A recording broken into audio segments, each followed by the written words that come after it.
Bien, première victoire aussi à l'extérieur de la saison pour le Casa qui s'impose devant le Stade de Mbour, donc le Casa qui enchaîne. Première victoire pour la Sonacos, vainqueur à l'extérieur de l'UJO, Stade de Ngor 2-1.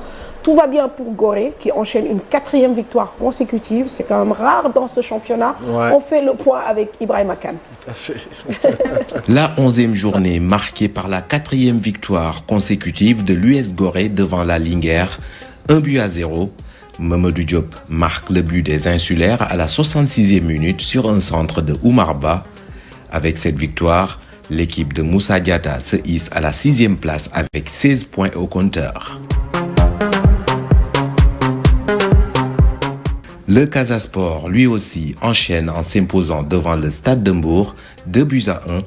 Les Ziguinchorois ouvrent le score à la 40e minute par Muntarou Diallo. Ils font le break en seconde période grâce à Fali Sagna. Les stadistes vont réduire le score en fin de rencontre.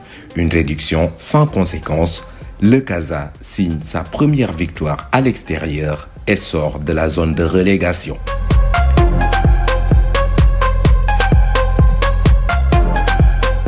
Premier revers de la saison pour Dakar Sacré-Cœur, battu par Génération Foot dont la dernière victoire remonte au mois de novembre.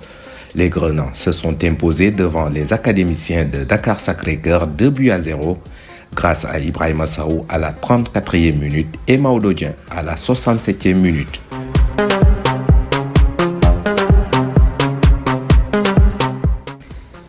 À domicile, les requins de Ouakam se sont inclinés devant les huiliers de la Sonacos et pourtant ce sont les hommes de Moustapha Seck qui ouvrent le score à la 32e minute sur une frappe déviée de Mohamed Koli.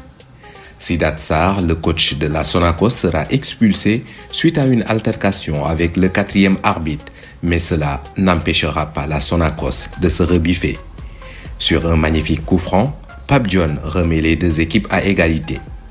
En seconde période, Moussa Thiaw donne définitivement l'avantage à la Sonacos après une belle percée de Stanislas Sarr. Victoire 2-1 pour la Sonacos qui remonte à la 9e place.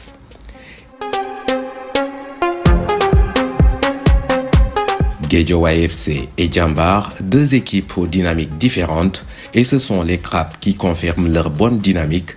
Pourtant, c'est Alassane Niang qui avait réussi à ouvrir le score pour les académiciens à la 29e minute. Avec l'intenable Abdoulaye Kassama, 4e but de la saison, GFC égalise à la 60e minute, tandis que Moustapha Fane va donner un avantage définitif à l'équipe de GFC. Djambar se retrouve à la 13e place, en position de relégable.